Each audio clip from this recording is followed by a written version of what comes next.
So if memory serves me correctly, and I think it does, we're only allowed to ask one question in this testimony. It's going to be difficult because we're at the point in the Ace Attorney Online save game sphere where I can't actually load saves anymore beyond a certain point. So I don't want to explore the exiled tower of the Frozen Moon Garden anymore. I rode the great double drill Viper last December. I challenged the eyes of heaven. Poseidon's trident during the deadly auction. Impressive. So all you've got left are those totally random statements. You're not even allowed to press more than once. Plus, you get crazy penalties if you screw up, huh? I have a hunch you'll manage. How hard can it be? Thanks for the vote of confidence, I guess. To be honest, I didn't really want to keep this witness around because I got a bit of a hunch. Something's been nagging about me about what she said. I only have to figure out what it is. Sticking everything on a hunch? Now you're speaking my language. It still doesn't really look like she's lying, though. That's unsurprising. No point to bring out lies when you're leaving the stand. If anything, it's when you might get careless and let something slip you shouldn't have. I hate it when that happens in the novels, but right now I'd love to see it. I just know discrepancy is there somewhere. I have to remember everything, even the seemingly unimportant facts.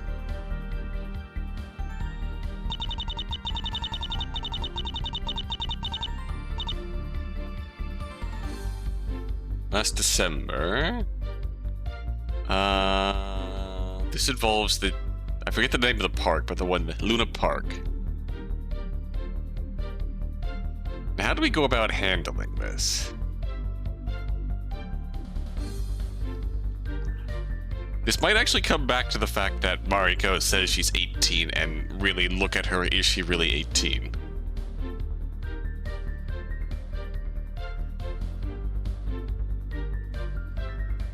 And this ties back to Luna Park and fucking Walt Disneyland over there. Who is, I remember also being really ridiculously strict about his shit. What in the world is a double drill viper? Never encountered one? Lucky. It's the most dangerous of snakes, 120 feet in length. It's a split tail, that's why it's called double drill. I see. Very dangerous, it sounds like. She's making it up, right? Nah, this is legit.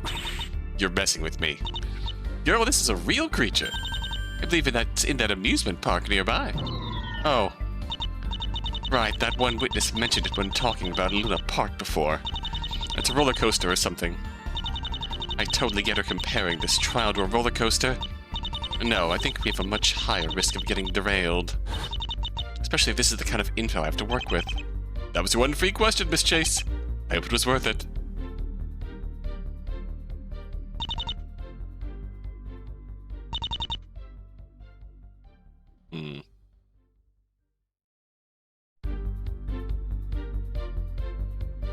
Just try something. What? Why'd you butt on me? I think I'm onto something here. Not quite yet a contradiction like this, though. Not until we add another fact. Alright. Right, do you?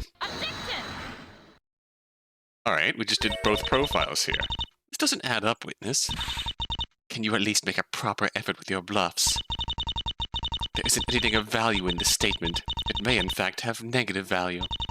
The delusional fantasies of this witness are of no consequence. There's no delusion here. If you had paid attention, you would know that the double drill viper is a real thing. Mr. Nealon told us all about the main attraction of his amusement park. You still remember that? What of it?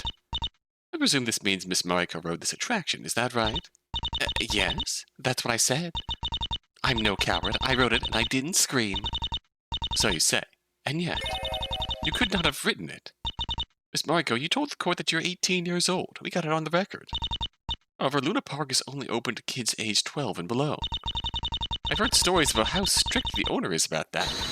You literally couldn't have used that attraction last December, let alone enter the park at all. Rude. Eh?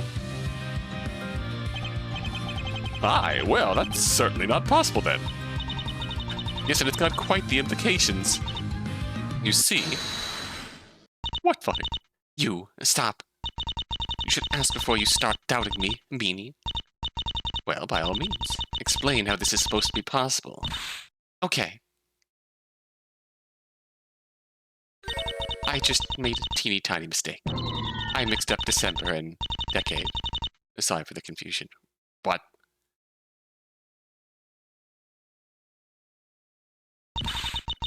Don't look at me. It happens. Words are hard. Well, I've seen people make worse slip-ups on the stand, so that is something I won't judge. Baseball glove bag of... Baseball glove, a bundle of bananas? I suppose this fateful encounter with the Viper actually happened in the last decade. Yeah, and I wasn't over the age limit then. Younger, but filled with the same adventurous spirit.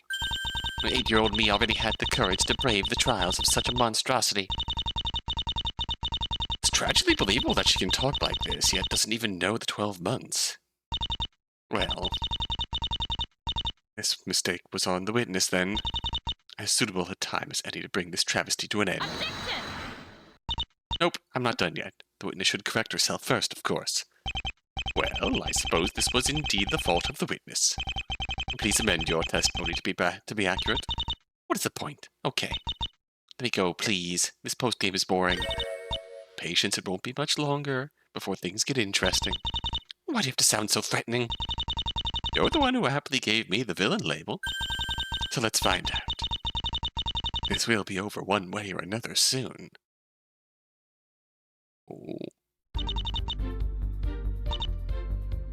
Last decade?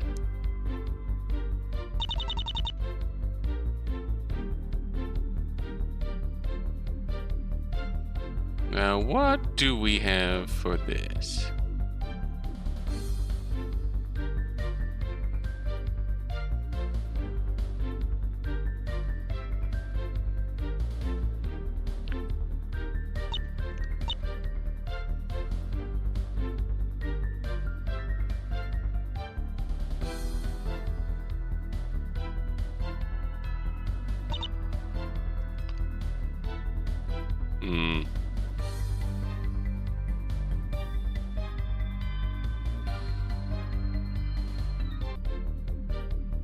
Oh.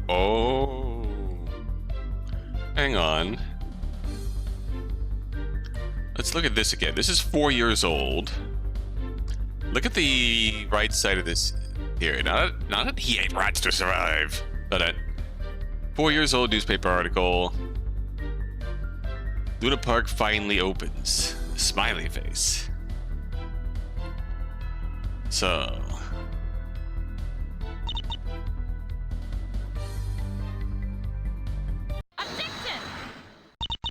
I'll give you one thing. You are certainly bold. But I hope you didn't believe I'd let you off the hook that easily.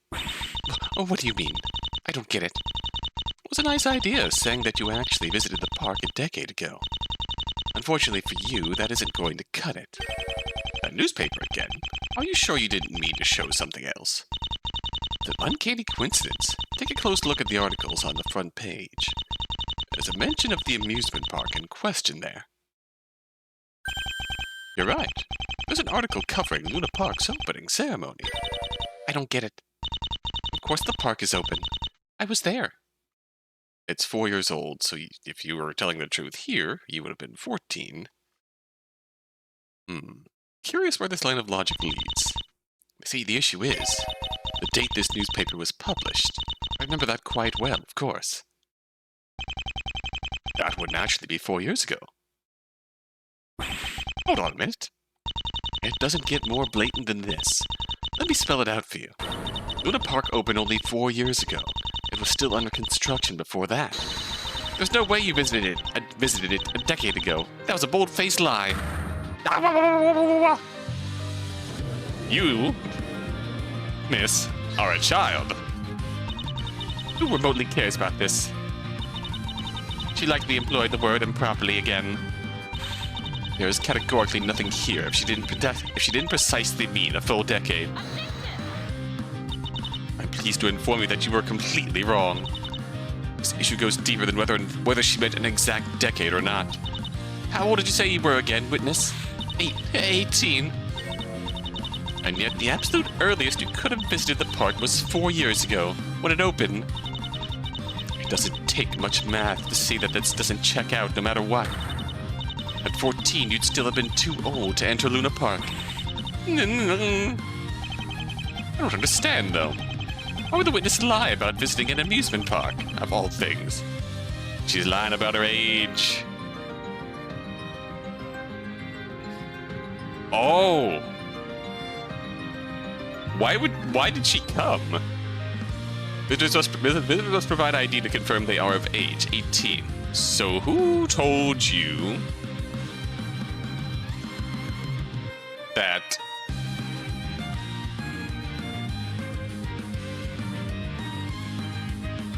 to tell people that you were 18? This seems like something a parent would tell a kid to say to, like, get the kid's meal price. Well, obviously, that's not something you randomly make up. Maybe she was trying to brag, but not in this context. Much more likely she wasn't honest with us about something else. Stop with the dramatics. It does not take my genius to understand the witness lied about her age. It's trivial logic. If she was younger, she could have visited the park. What? Well, to be honest, she does look pretty young for her age. Thank you. You think? Never crossed my mind. Well, yeah, that's the idea. She most likely really visited the park and let this fact slip without realizing the implications. Rude. Which begs the natural question. It begs precisely nothing of consequence. What does it matter how old the witness really is? I'm perfectly willing to presume she's actually 14 or younger. Contradiction has thus been explained, and nothing of value was gained. Completely wrong, yet again. Miss Mariko cannot be any younger without creating another huge problem. The body count. The body count. Wait, hold up. Do I still have this screen up? Maybe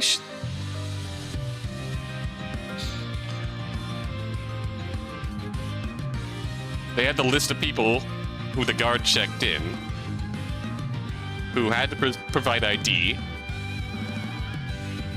If she's not actually 18, she didn't have ID to provide. And if there's no contradiction between her being present and then is there an extra fucking person here? Miss Margot cannot be any younger without creating another huge problem. What absurdity is spilling from your overworked brain? Let's attempt to have some consistency. You really don't see the implications? Guess I'll have to enlighten the genius. Witness cannot be any younger. Are you providing the diagram? Yes. I present you with exhibit number 2. Everyone in this tower had to undergo a check by the guard stationed at the entrance. This entailed checking everybody's ID to ensure only adults were present. Of course, considering she's here, Miss Mariko should have undergone this check as well. That is... Seems like you're finally getting with the program, Victoria. Miss Mariko needs to be 18 years old to enter this tower. Yet she has to currently be younger, 16 at most, to have been able to visit Luna Park in the past. There is no recourse here. She couldn't have legitimately entered both places at the proper age. So which is it, witness? How old are you really? You... Sonic Beam! Wow, all the TV's going fucking haywire. And she's banging the fork around. You meanie, brat, twerp, villain, bully, dummy, baby, loser. Who cares? Who cares? Who cares? Please try to calm. It's always the same with your stupid rules. Too young for this, too young for that. Can't do this yet. Can't do this anymore. Why should I care about that when adventure calls? You're the killer here. I saw you do it. I saw your friend the star do it. Doesn't matter what age I am. Nobody cares. Uh-oh. Yeah. Please get this man under control. Oh, some of us care a great deal, little miss. All that scurrying around in the vents like a hungry rat. But I've looked past it. We got worse crooks here for that. Help? It's another matter if you didn't even bother to stick to the basic rules of my properties. Tell me, why does it sound like you snuck your way into my tower like a lawless thug? Or worse, did you prey on the poor children in my Luna Park? Got to be one or the other, it seems. Which one would you say it is, Miss Chase? Let's hear it. Oh boy, I hope you're not playing to harm the witness, Mr. Neeland. I'm gonna be the judge of that, old chap. My property, my rules. Sorry, Marco. We all got to watch out for ourselves here. You're on your own, kid. You're right, it's one or the other. Given what we've heard, it's much more likely the witness entered this place at an improper age. The Lighthouse of Lunacy. Please recall something Victoria said earlier in the trial. There are indeed no other guests with the same initials as Monopoli present today. Mr. Poli is supposed to be the only one with the initials MP attending the auction. This should be the case if Mariko Pola was a legitimate guest. Ah, you must have avoided the check at the entrance somehow. Aren't you a clever one, miss? That's some smooth connecting of those dots. Can you figure out how this little twerp managed to pull that, though? You have no choice but to go past the bouncer to enter this joint. Unless this dwarf is the punk that cut a hole in the window. Well, that wouldn't answer how she got that high up in the first place. You couldn't exactly just fly up with a helicopter without everyone noticing you.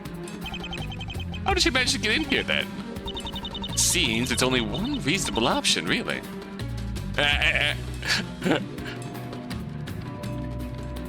Stealth jet plus parachute equals profit. After the main entrance, it's only one proper entrance to this building. You must have used it like everyone else. That is the one thing she could not have done, according to you. Are you completely ignoring your own argument? Or readily concur that that would be a wise course of action for all of us? That wasn't my argument. Said she avoided Mr. Garn's check. But it doesn't rule out her using the same entrance. How is that possible? There's a single straight path to the elevator. You couldn't avoid being seen by him. That one piece of evidence that seemed really out of place. But it's clear this is the only realistic way to get inside. All I have to do now is think of the method. She just had to make use of something like this, the suitcase. That's the weird piece of evidence that Monopoly brought. That explained, but it didn't make sense. In a certain sense. We have to shift our way of thinking about this. How does anything get past such a check unnoticed? We have to think like a smuggler here. A smuggler? I don't like the sound of that. Get away from the child, man. Yes, it's not so much that Miss Mariko snuck past the guard. That she got smuggled past him with this. Oh! A lot of the guests brought suitcases to transport whatever they might win at the auction. If I remember correctly, Mr. Guard didn't even bother noting them down. Doubt he bothered checking the contents of each as long as they didn't trigger the metal detector. Miss Mariko is small enough to easily fit into one of these. That is how she got brought inside. It's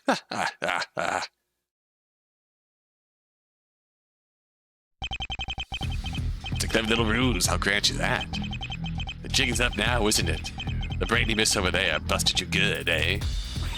I'm sorry. Please forgive me, Mr. Devil.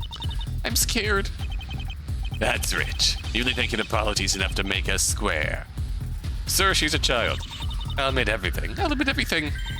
I lied about my age. I'm only 8. Please have mercy. So we got led around by the nose by an 8-year-old twerp. Ain't that precious? Ah, but there's still a problem, huh? That little scheme of yours requires another perp to move you around in a suitcase. We had this discussion about who this suitcase brought. I suppose it could be any suitcase, but how many goddamn robbers are there in the building? This is getting out of hand. Thought you were a friend of children. There's no need to take things out on her. There are limits, miss. Kids got to be taught the lessons they need, or they'll just turn into another rotten adult. It's true the witness has behaved questionably. Let's try to stay reasonable here, Mr. Neeland. Reasonable? Reasonable, he says. You both sneak and steal. You murder my property manager and my guard. Keep us all trapped here in my own goddamn place. You play out this joke at the trial. Oh boy. And you got the nerve to say I'm the unreasonable one? Alright, I tried. It's up to you two now. It's a little above my pay grade. But you can't seriously expect Victoria to do anything. I guess it's gonna be up to me. Oof, what approach do I even go with here? Ah!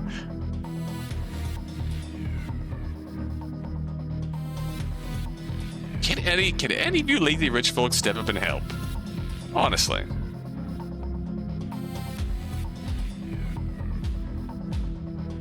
Please.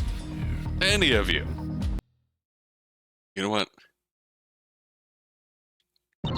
Hello, I'd like to ask the audience to grow some balls and help me stop this imminent child abuse, that is.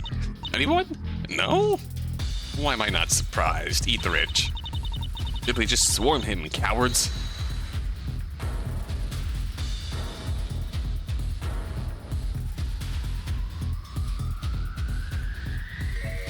Oh!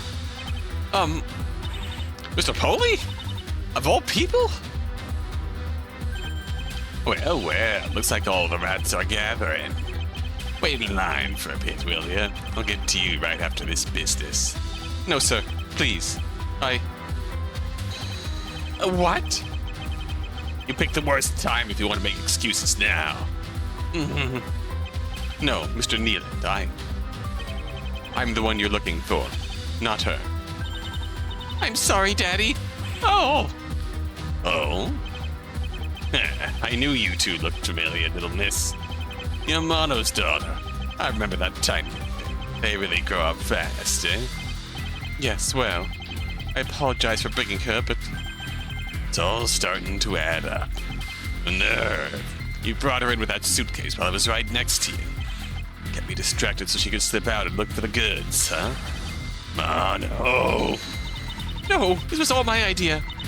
You only brought me here because I insisted. Daddy has been in trouble because of money. Wanted to bring him a big treasure so he could stop being worried. Well, isn't that adorable? Quality parenting. Your little kid will turn out as pathetic as you because you don't know how to run your business. That's besides the point, sir. This shouldn't be her responsibility. If it's not too much trouble, would you please unhand my daughter? Or what? Or, well, You can do it, Mono. Then I would probably have to resort to violence, sir. Oh, I'm shaking in my boots. Stick to what you do best and scurry back into some hole. Very well. I didn't want to do this, but you asked for it, sir. Ooh. Whoa. What the? You little... Oh. Yeah. Stop biting. Zap. Oh, hey. Good job, Zealous. Thank you. I have restrained Mr. Neeland for the time being. Took you long enough. That drone is no joke. Knocked him clean out. Could have done that a little sooner, don't you think? No. I had to wait for objective signs of violence. Thank you, Dr. Ellinger. It's very reassuring to have you present. We'll discuss potential charges at an appropriate time once we are out of this place. How is Mr. Poley doing? Minor injuries? He'll be fine, but I recommend letting him and his daughter recover. Certainly. I think we more or less understand what happened anyways. Yeah, it's clear now that Mr. Poley brought her in his suitcase. Tori's gonna tell us what the fuck does that mean? And we can finally point out the numbers discrepancy this causes. That's the key here we want to get back to. Now that this travesty is finally concluded, I demand that we do not let this become a perennial experience. I understand the sentiment, but we just waste our time, my precious time, uncovering another inconsequential fact. Indeed, that's what we've done. Well, what you have done, to be precise, I wanted no part in this. Witness lied about her age and was smuggled in by her father.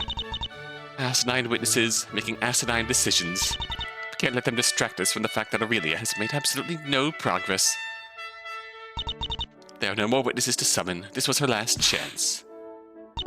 This game could have been called aeons ago. Can you do anything else aside from demanding the trial to end? I was so right. You out of tricks ever since your blackmail scheme failed. Because this trial has been over since then, I particularly entertain any of your delusions. Well, did this latest revelation really make a difference? I dare say it did, Your Honor. Good. You're aware of it now. This frankly revealed something pretty shocking about our entire situation. Of course, we have evidence to support this. Would I say anything otherwise? Don't answer that. The fact that Mariko got smuggled in reveals a new problem, and this shows it. Power diagram. It's time the trial was resumed, a head count was performed to ensure everyone was present. There were 67 people in total to account for, but how did we arrive at that? It's based on the number of visitors documented by Mr. Guard at the entrance, plus those known to be present like himself and Mrs. Holden. Seeing how Mariko got smuggled in, she was never added to that list. However, she voluntarily let herself be called as a witness by Victoria. So there's no way she avoided the pre-trial head count. Everything was in order. That head count should therefore have added up to 68 people. But then what happened? He didn't make a mistake, did he? Let's have some faith. The count remained consistent after all. The explanation is more simple. Much more simple. Including Mariko, 68 people entered this building. Ever since the start of the trial, it seems one guest has been completely unaccounted for. Seriously? My best voice clip impression there. Also, she said the thing. No, there's categorically no reason to entertain this. The guard miscounting is magnitudes more plausible. Thankfully, we don't have to keep guessing. This can easily be verified. Mr. Gart took down everyone's name at the entrance. I recall you having that list. Only a count of the people present was performed before. Suppose we do a proper roll call. That will reveal if everyone that entered the building is still in attendance. That seems like a reasonable way to gain certainty. We'll perform this task. Please give me the list, Miss Preston. Another aggravating waste of time. Shut up. Yeah, now be a good girl and play ball. Take your list. It's a great tragedy that I keep being forced to be part of these unavailing exercises. Thank you. Then without further ado, let us begin. Let's see. First up is Rosemary Time. Present. Juice. Oh, now you're just showing off all your silly juiced a guest. Oh my god. Present, Medea. Judge continued to read our names off the guest list. Got a response for almost every name except... Well, this is rather concerning indeed.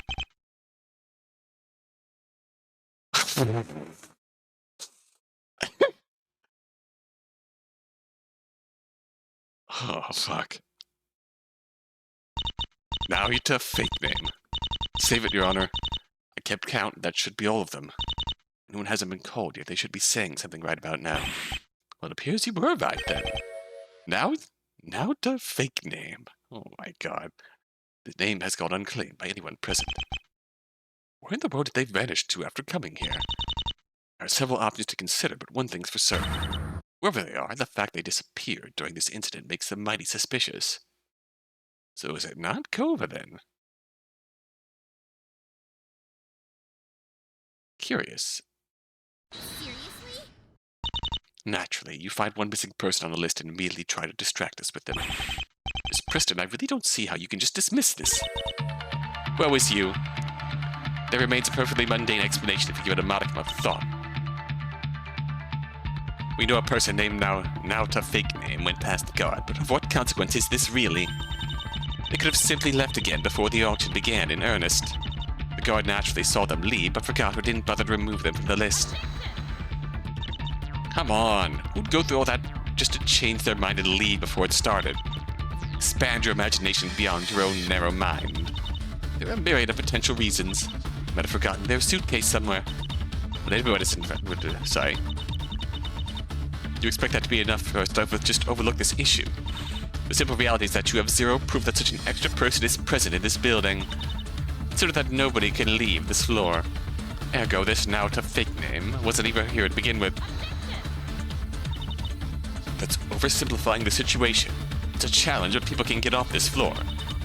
You can get to any of the floors via the help of Mrs. Holden or her daughter. There's also the hole in the display room. Regarding evidence of an extra person, we do have that, don't we? Mr. Police testimony that he saw Dr. Lead on the lower floor does support such an idea. I certainly hope he isn't in this building after all. This is absurd. You think Dr. Lead could just walk into this place unrecognized? Disguises are a thing. Please stop attacking my brain cells. That's what you pictured be your grand comeback theory. Dr. Lead came in here and masterminded this entire incident for the shadows. The hardest part about eradicating pure nonsense is deciding where to even begin. Very well. You will recall the key to the study we retrieved from your body. For a while, you have managed to delay the issue. By suggesting Lillian was able to plant it onto you in the most ridiculous way conceivable. Seriously, how dare you plant such images in my head? Oh, you sweet Christian straight girl. If you're going to accuse this mysterious new suspect, that means you concede your case against Lillian is a failure. I was wondering about that. It would be best if you clarified your stance. Yeah, there's no way that's still gonna fly now. To move forward is to drop it. I honestly suspected her, but it's clear with these new facts that this was a mistake. Finally. She resigned the second board, and we can get back to the only relevant murder. Well, Miss Chase, you failed to find a link between Miss Maristella and the murder of Mrs. Holden, then. You can see that, but I maintain that this now to fake name still needs to be looked into. They don't matter. And if we assume that the terrible Lead himself stepped into this building can't be relevant to your case. The key, Aurelia. How could there be any explanation except you swallowing it yourself? You've told us that you knew Dr. Lead quite well. Given that, it's inconceivable he got close to you without you recognizing him. Consequently, you're not going to convince anyone that he managed to make you swallow a key. It doesn't have to have been Dr. Lead himself. Japoli couldn't have gotten a good look at whoever he saw, but it's clear that he saw someone. Even if you backpedaled on Dr. Lead, the identity of this individual does not change the question. If it was a person able to make you swallow the key, you would have accused them by now. Will you stop dangling that in my face? This is getting us nowhere. I remember very clearly asking if you were serious about your accusation of Miss Maristella. Even if new facts came to light since then, I've clearly conceded you'd more time than appropriate. Thus, if you are claiming this now to fake name is the real culprit, you will have to provide an immediate explanation. We cannot accuse an unknown person that may not have even been present. Well, just wing it and see what happens. I request you to identify them if you're going to do this. That task is decidedly beyond anyone. Not even I could divine the real identity of that person. Very well. You'd seriously say that with a straight expression? Miss Chase, you are actually going to identify your suspect. Do you even have anything to go by? Anyone reasonable would back down here and admit they have no idea. Too bad I'm clearly too foolish for that. You're right. All we have for this extra person is a name, and it's probably an alias anyway. However, this person has to meet a few conditions to qualify. I believe I'll be able to narrow it down. I guarantee you are going to make a fool out of yourself with this.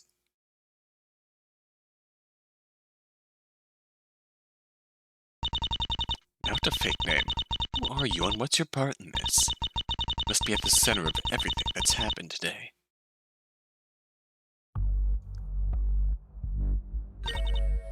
Mr. X.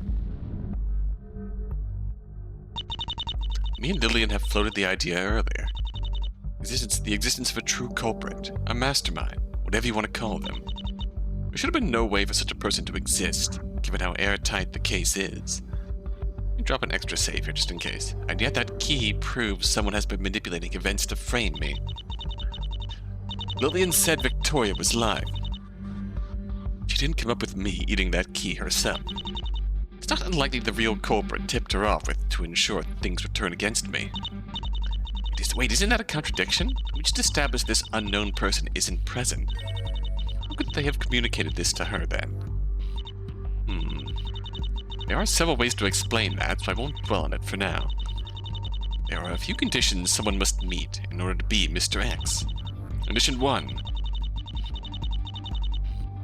Mr. Mr. X was not present during the investigations and trials. The obvious point is to establish that. Technically, the head counts only ever happened when the trial resumed. I suppose there is some theoretical wriggling room during the recesses. As long as they avoided running into Lillian, at least. I admit it might be risky to trust an unfounded intuition, but given her track record, I'd be more surprised if she got fooled by anyone. There's also what Mr. Poley saw, which places the culprit on the lower floor at the time of Mrs. Holden's death. Thus, condition 2. Mr. X was on the lower floor right after Mrs. Holden was murdered. Regardless of how they got down there, I suspect that's where they remained for a while. Everyone except Lillian has an alibi for Mr. Garne's murder. That problem is shattered if another person was still on that floor. Granted, this leaves some open questions about how they evaded detection. Let's pin the identity first. To do that, we have to sadly focus on the key question. Condition 3. Mr. X had means and opportunity to get the study key into my stomach. This is a condition that's most likely to point at who Mr. X has to be, rather than who they are not. I'm glad it's that easy. Case closed. Earlier, I was pretty much forced to conclude nobody had any realistic way to do that. At this point, I might as well consider the culprit a wizard or cosmic entity.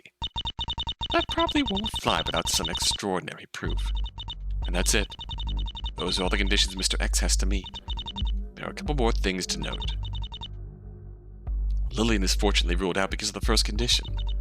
Not that I would have actually suspected her. It also seems unlikely Miss Holden is concluding with whoever this person is. Murder on the lower floor couldn't have been planned. If she knew Mr. X was down there, she could have just not allowed the investigation. Miss Chase, are you still with us? What? Of course. Glad to hear it. It looked like you were spacing out. Just to confirm again, you're ready to present us the identity of the true culprit? Absolutely, Your Honor. As ready as I'll ever be. Excellent. To make things clear, accusations are a serious matter. There won't be any more do-overs. Intelligently chosen penalty. I'm delighted to see it. Let me guess, it's almost as large as your IQ. I'm afraid it's not quite approached those heights. I'm so big-brained. No breaks to catch, as expected.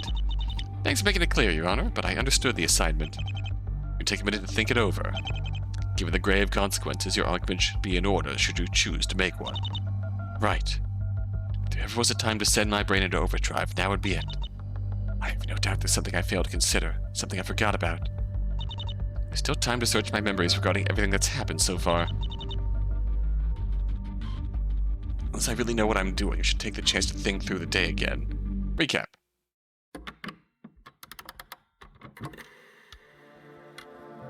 Oh wow, hello.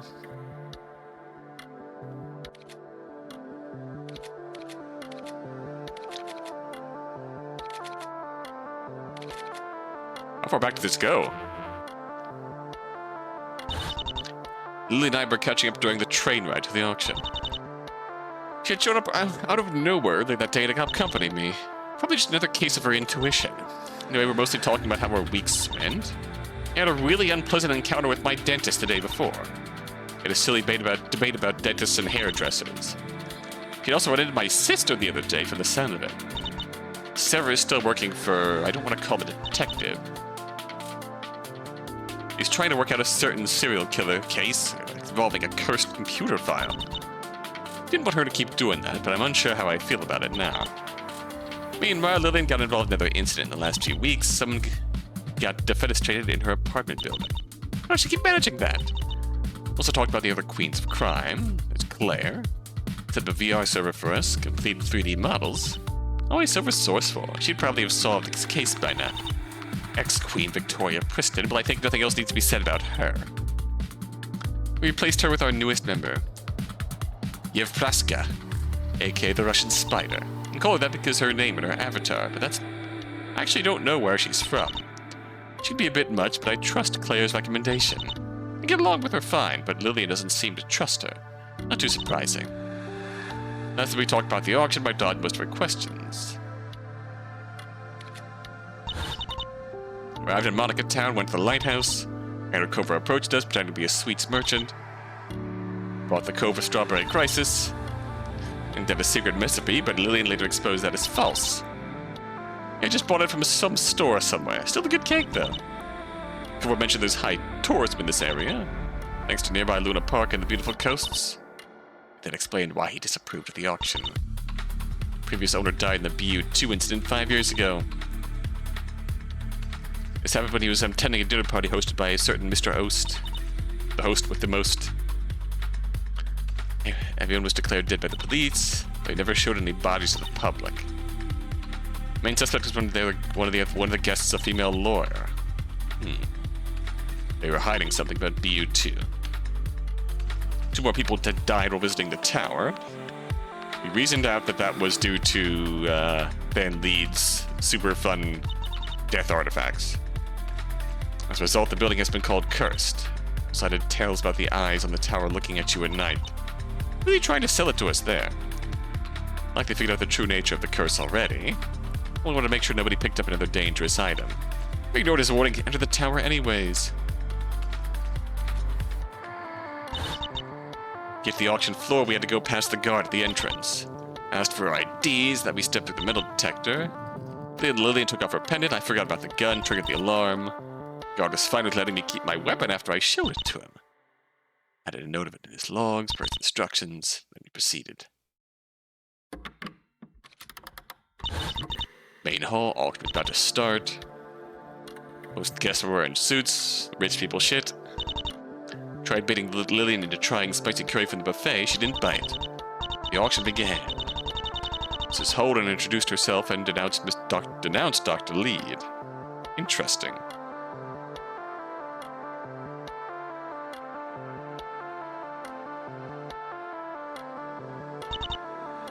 Most items were brought to her by her daughter, who had to make sure to keep them clean. Played up the macabre past each item may possess. The strategy worked, and outlandish bids were thrown around. About 2 hours, we had a 30-minute break.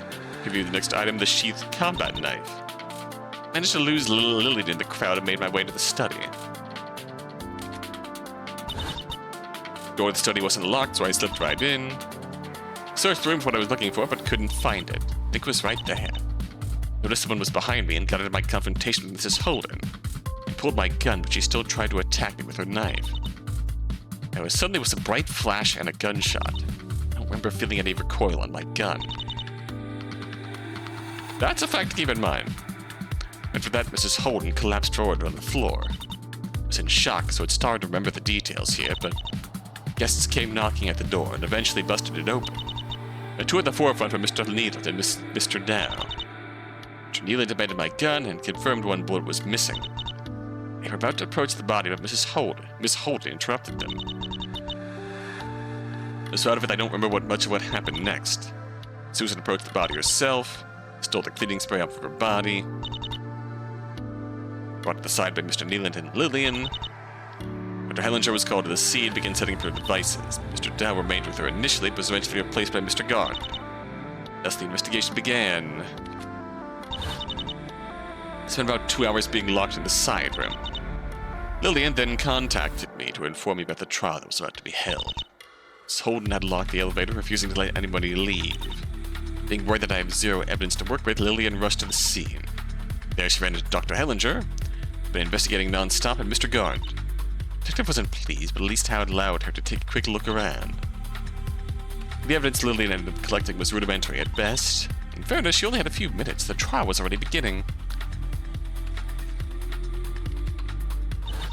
The judge introduced himself and started the trial. Miss Holden explained why this was being done, citing distrust for the police as her main reason. Then Victoria Preston revealed her presence, unfortunately. She'd also become a lawyer somehow. Was given the option to refuse the trial, but didn't take it.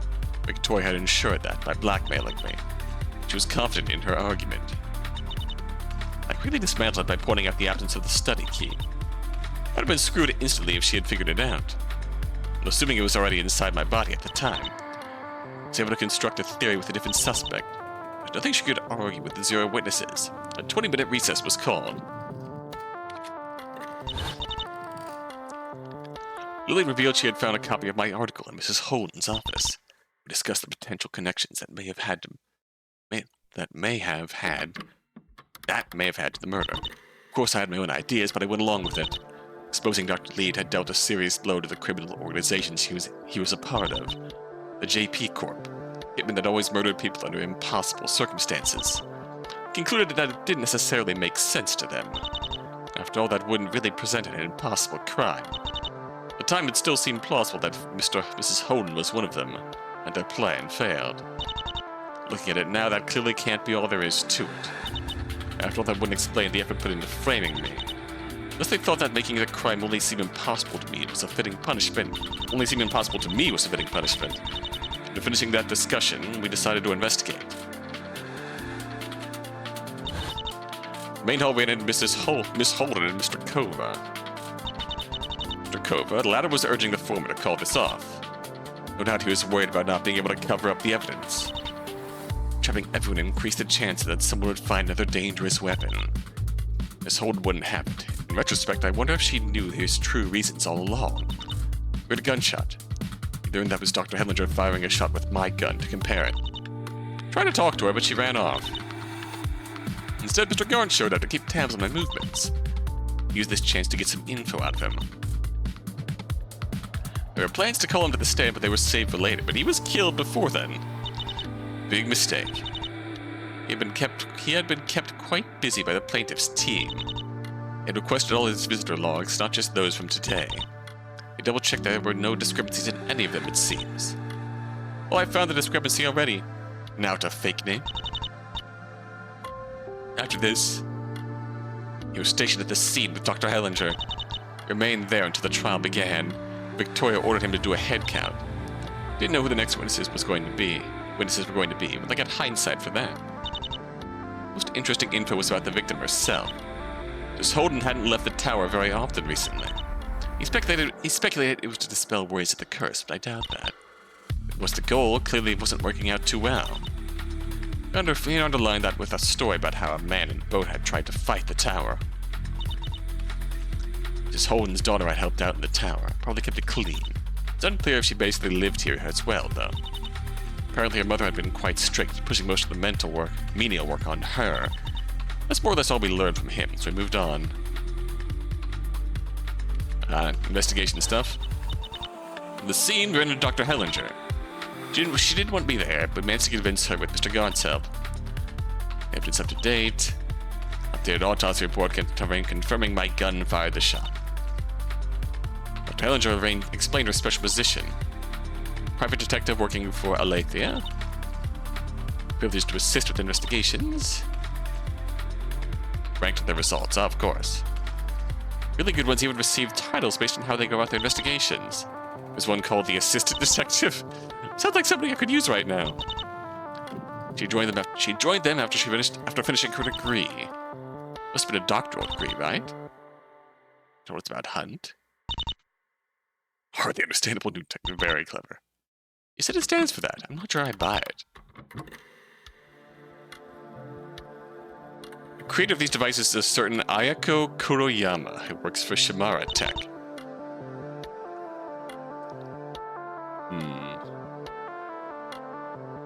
Hellinger painted her as some kind of genius, but that's all I know for now.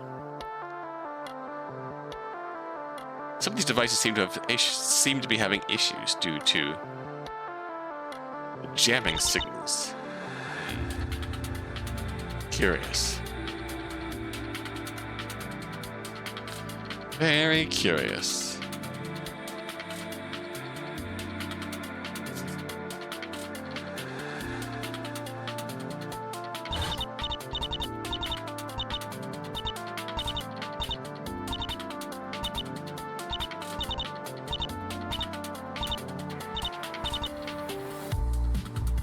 That name stands out.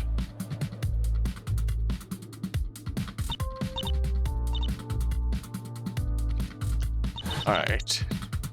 Display room, Mr. Guard. No entry sign. Wasn't locked, though. There's the chill. Hole in the wall was there. Mr. Guard stopped us from touching it. Curious. Why? Let's toward the knife. And the message tucked away within the sheath. Yeah, I knew what the message means. I don't think it's relevant here. Shallow ethics, insane doctor. That's all we found in this room. Back to trial. We've met once, in fact. Neelan, Dow, and Poley. Blood Trail was a trap set by Victoria. Got Mr. Poley, who hadn't said anything in the first set of testimony, slipped off the display room, got out the window on a suspended platform. Second gunshot, Dr. Lead on the lower floor.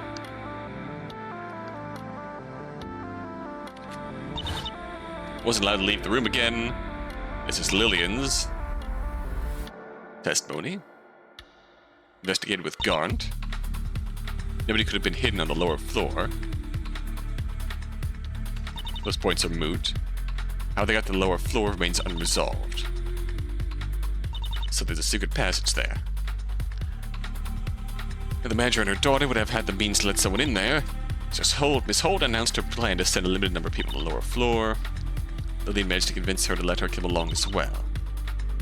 Managed to confirm that Susan gambled a bit too much for her own good. She was in the tender lender, trying to get money at the trial. Alright, crime scene.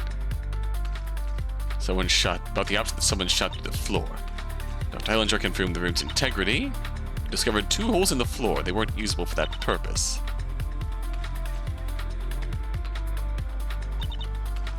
Apparently all they talked about? Lillian was awfully vague on this part. She was having a rather emotional conversation about working out Aurelia's trauma. Guess it can't be helped when I wasn't there myself. Silly gal. Alright. Temperature there was now freezing. Someone was snooping. It was Mr. Kova. Trying to solve the cube. Lillian confronted him and got to confess his true identity. FBI agent tasked with retrieving the stuff Dr. Lead stole. He spread the rumors of the curse. Minimizes the chance that another party would discover anything. Or if the tower hadn't been too cooperative, forced him to employ methods like that. After giving another warning, he left the display room. Lillian then discovered that Mr. Poley had been hiding behind the curtain. It was ice cold, so Mr. Garnt brought him a blanket. And they questioned him about his previous testimony, looking for a certain treasure, the statue of Thanatos.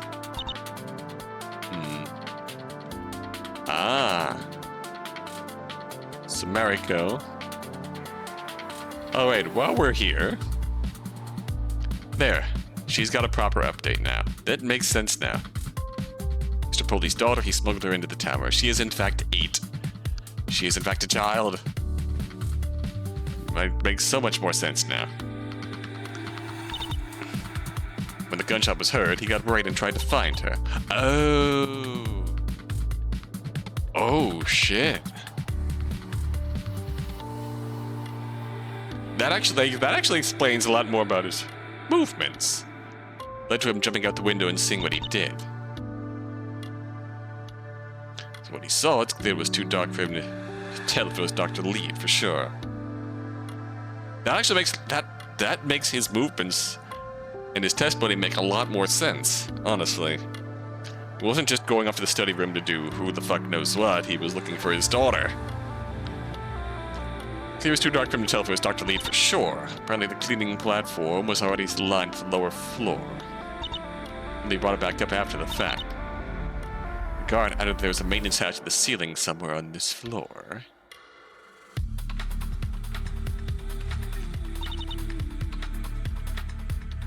So the window cleaners used to make it on the platform. Regular visitors probably have no way of accessing that.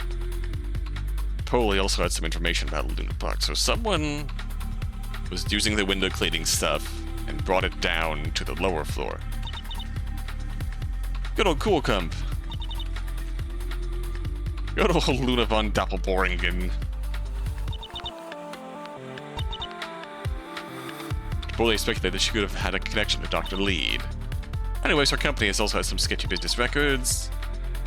Victim has some potential questionable businesses as well. And she also got it from a tender lender. Got a ton out of him there. He was a very helpful conversation partner. 4 people were sent to the lower floor to deny the presence of anyone there. These were Lillian, Dr. Hellinger, Mr. Kova, and Mr. Garnt. The rest have to rely on testimony and evidence. They split up. Lily and Mr. Garnt searched the justice room. Being satisfied there was nobody, two of them left, except Mr. Garnt turned back, apparently having some instinct. All the testimonies became a mess and contradict each other. We'll focus on what happened there later. For now, I have to actually establish there's a Mr. X in the mix. This Mr. X was the one that shot Mr. Garnt, probably? Alright, we better return without Mr. Garnt. Thus, Dr. Hellinger was the one to fetch me for the trial. I think she performed the head count as well, Mr. Garnt's stead. Victoria informed us of Mr. Garnt's death, but tried to block it from being a point of discussion. When she succeeded, bringing Mariko as a direct eyewitness to instead. This ended up being a mistake for her, as it established Mrs. Holden had the cleaning spray. Managed to make a decent case against Mrs. Holden by arguing she could have poisoned the victim, which they got shot down by calling Dr. Hellinger. Top it all off, Victoria claimed she figured out where the key was. So if after they went to the basement, the head count changed, that makes this curious, eh?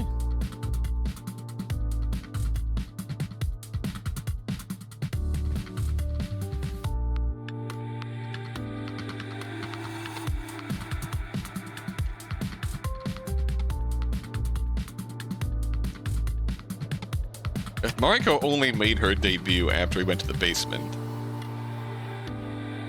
then now it's a fake name disappeared after going to the basement, right?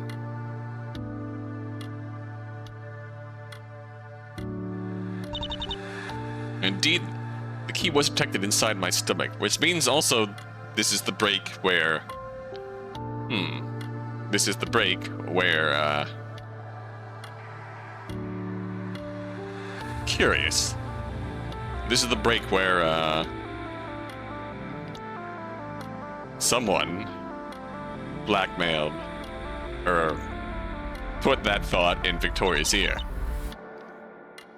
So after the downstairs murder, Mariko was added to the head count, and someone... And then we had this. Victoria had to counter everything. Almost got me to confess to the crime.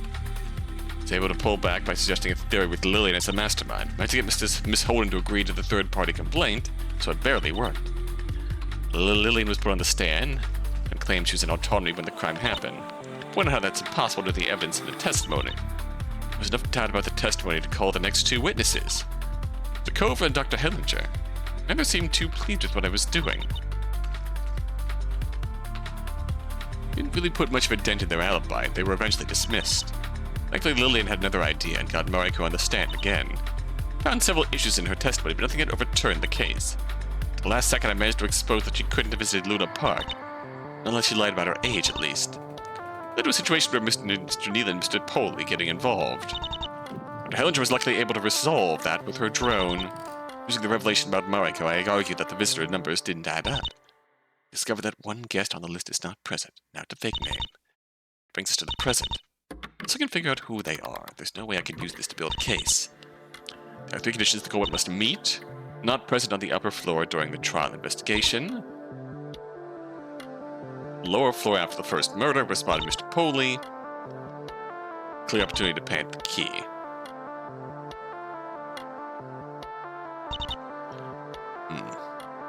Nobody will buy anything if I say if they think I swallowed it myself. Look for an opportunity to plant the key, first and foremost. If it raises other questions, I can deal with those later. I don't have any explanation for that as a baseline. There's no way the judge will hear me out.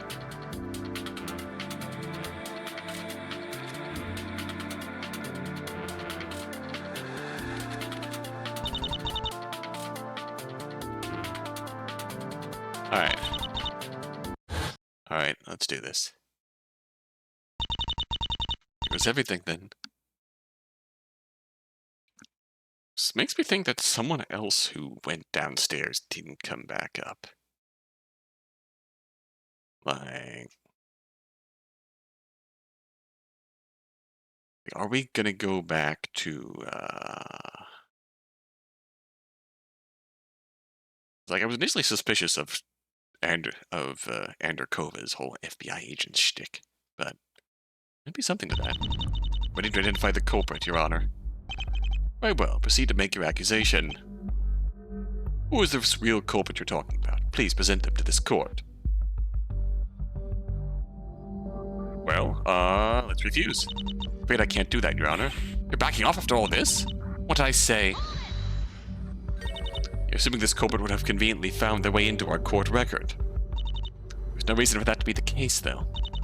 Why would it? It's normal criminal behavior to stay as far away as possible from those investigating them. No, the culprit went through great lengths to stay off our radar. There isn't any profile for them I could possibly present. I think this situation is more unusual than you would think. You do make a good point. However, you still claim you're able to identify this culprit. Even if it cannot be done with the court record, I assume you can provide us their name. I mean, other than now to fake name? You can expect something a little more meaningful than that. I hope. Well, Miss Chase, please give the full name of the person you're going to kill. Oh boy, can we do that? I mean, that won't be possible either. This culprit ensured their name would never come up.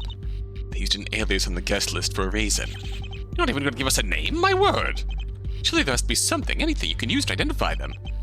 Please provide a descriptor that can show us in no uncertain terms who you're talking about. That's right, I'm going to have a name, but there's still a way for me to point to the culprit. The single word term identifies the mastermind behind this entire case. Oh my god, we're really doing this. It's my dentist! Remember the whole unfortunate encounter with your dentist? Once you eliminate the impossible, whatever remains, no matter how improbable, must be the truth.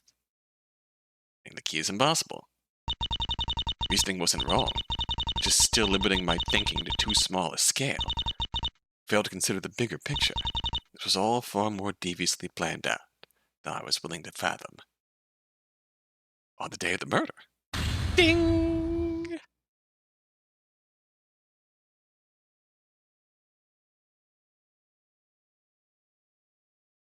N. Mac Delta.